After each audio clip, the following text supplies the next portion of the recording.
बुधवार के दिन अगर शंकर पर 1 लोटा पानी चढ़ाया जाता है तो जिन लड़कियों का विवाह नहीं हो रहा, जिन बच्चों का विवाह नहीं हो रहा, उन बच्चों के भी विवाह हो जाते हैं। हमारा शमी की जो पत्ती होती है,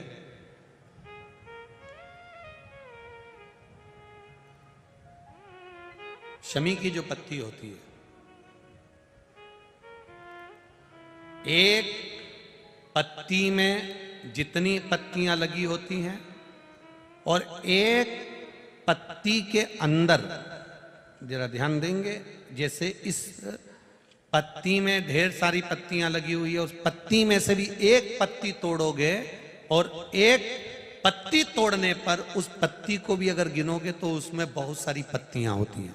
आज प्रयास करना, अगर कहीं आपको शमी की पत्ती मिले तो जैसे ये पत्ती, इस पत्ती को तोड़ा गया, इस पत्ती में से एक पत्ती निकाली गई और एक पत्ती निकालकर आप धीरे से रखना, और उसमें भी बारीक बारीक बारीक बारीक बारीक बारीक बहुत सारी पत्तियां नजर आती हैं। शिव महापुराण की कथा कहती है, जो सोमवार की अष्टमी हो या प्रदोष का व्रत हो या 12 महीने की शिवरात्रि हो या किसी भी दिन प्रदोष काल के अंतर्गत शंकर भगवान को एक शमी का पत्ता कोई भूलवश भी समर्पित कर देता है तो जितनी एक पत्ती में पत्तियां होती है और उस पत्ती के अंदर भी एक पत्ती को तोड़ने के बाद जितनी पत्तियां होती है, उतने जन्म मृत्यु लोक में मनुष्य के नहीं होते। 84 लाख योनियों में से वो योनियां कट जाती हैं और देव योनि प्राप्त हो जाती। एक शमी पत्र की इतनी महत्वता है,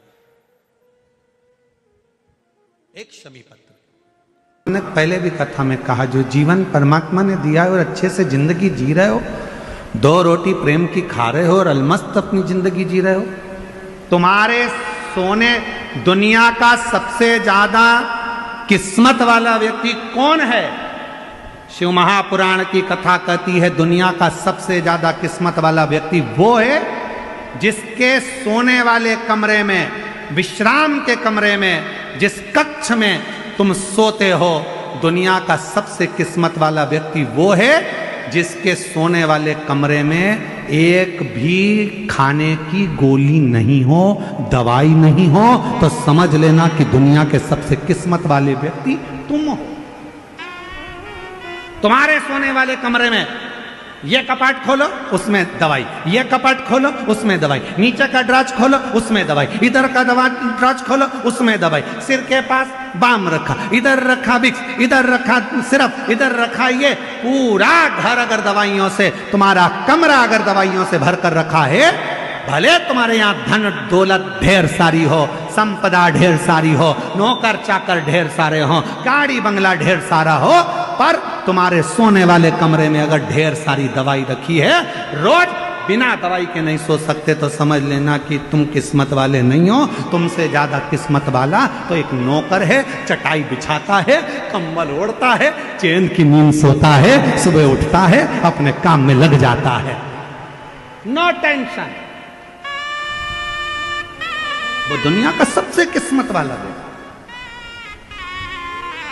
एसी के कमरे में सोते, डनलप के गद्दे में सोते, उसके बाद भी सुबह उठते से आज कमर बहुत दुख रही, भगवान जाने आज कमर में क्या हो गया।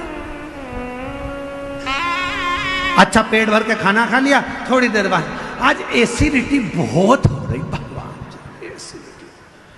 सवेरे मॉर्निंग वॉक करके आए, फिर चालू, आज घुटने में ना जाने क्या हो गया, दर्द हो रहा है, समझ में नहीं आ रहा, पट्टा हो गया।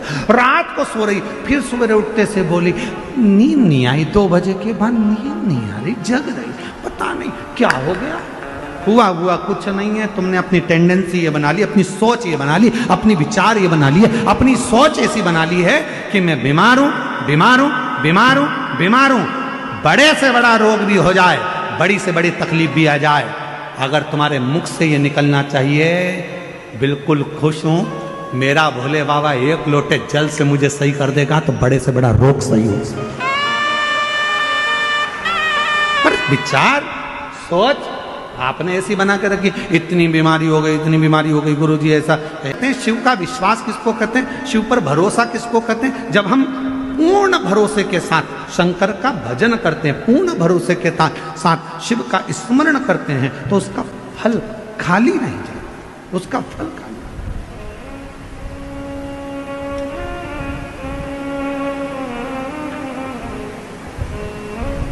कोई सोचे मैं किस्मत वाला, मेरे पास इतना धन, मेरे पास ना ना, किस्मत किसको कहते, किस्मत वाला किसको कहते, जिसके एक भी दवाई की जरूरत ना पड़े, एकदम स्वस्थ मस्त और दोनों हाथ आनंद के साथ हर हर महादेव। कोई चीज की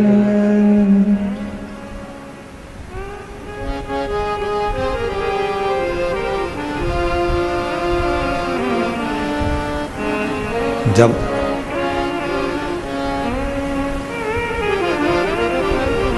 हम आप शिव पर पूर्ण आश्रित हो जाएं, पूर्ण आश्रित।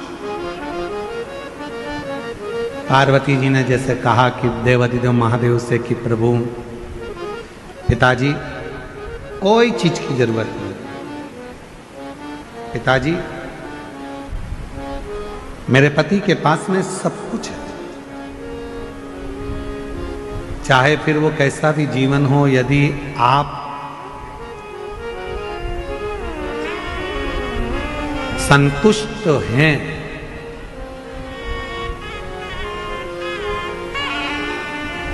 यदि आप संतुष्ट हैं तो छोटे से मकान को भी आप महल समझेंगे, छोटे से मकान। और यदि संतुष्ट नहीं है तो दुनिया की सारी खुशियां यदि आपको मिल जाए, सारा वैभव आपको मिल जाए, तो भी वो कम ही पड़े, तो भी हाथ पर हाथ धरकर मत बैठे रहो, अपने कर्म को करते रहो। और एक ना एक दिन ऐसा आएगा कि आप अपनी मंजिल तक पहुंचोगे। ये शिव पुराण कहते हैं। व्यक्ति कर्म ही ना करे और सोचे कि मुझे मंजिल मिल जाए तो ये बहुत कठिन। समंदर समुद्र अच्छे से अच्छे जहाज को भी डुबा देता है।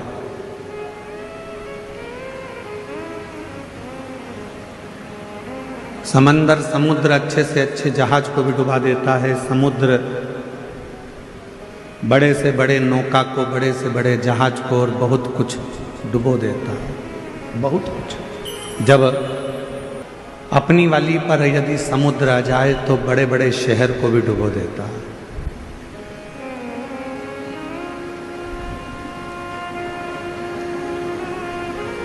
समंदर समुद्र जहाज डुबो देता है, बड़े बड़े क्रूज डुबो देता है, बड़े बड़े शहर को भी वो अपने अंदर सामर्थ्यता रखता है डुबोने की।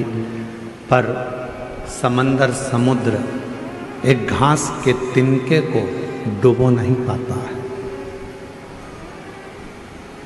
एक घास का तिनका, एक तिनका ऐसा होता है घास का जिसको समुद्र डुबो नहीं सकता।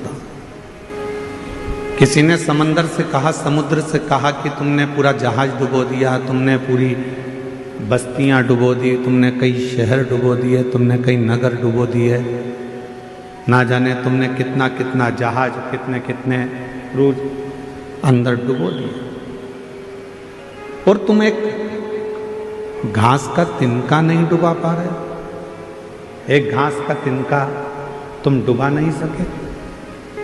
तो समुद्र ने कहा,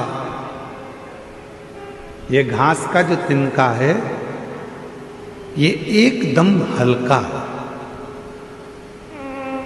एकदम हल्का, और ये जो घास का तिनका है ये परमात्मा पर समर्पित होकर रहता है, इसलिए इसको डुबा नहीं सकते। हल्का। भारी कौन है? जिसको लगता है कि मैं कर रहा हूं, मैं करा रहा हूं या मैंने करा है। हल्का कौन है? जिसने सोच लिया कि मैंने कुछ नहीं कराया, कराने वाला तो देवाधिदेव महादेव है, मैं तो केवल एक निमित्त मात्र।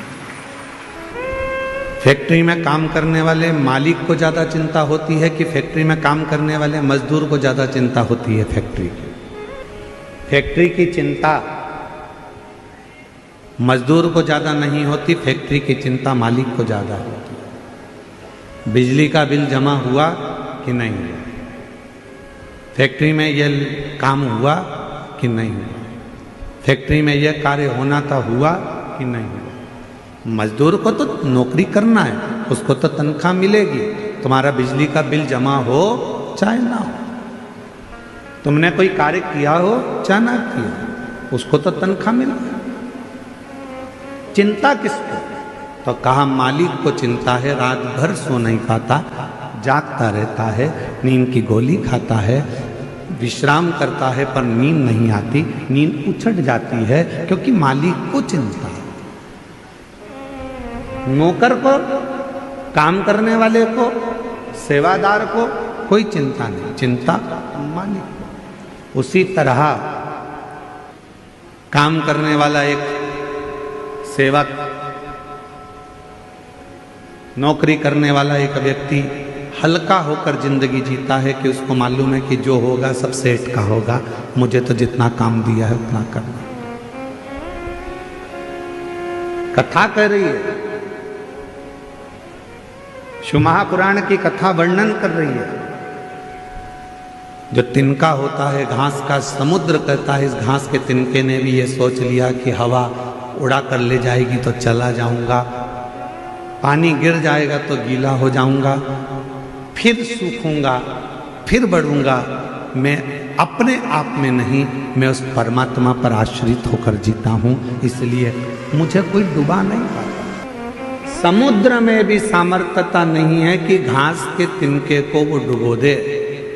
उसी तरह संसार में किसी की सामर्थ्यता नहीं है जो शंकर को एक लोटा जल चढ़ाने वाले को डुबो दे, ये किसी की सामर्थ्यता।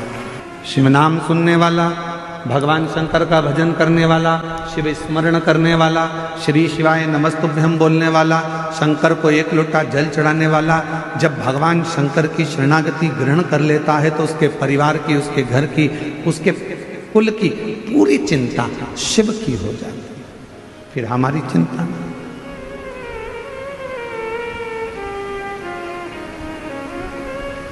हल्के होकर जो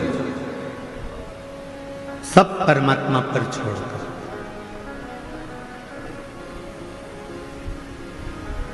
जितने हल्के हो गए संसार के लोग, दुनिया के लोग आपको डुबा नहीं सकेंगे। जितने हल्के। घर किसका? देवाधिदेव महादेव का। परिवार किसका? बोलते जाओ।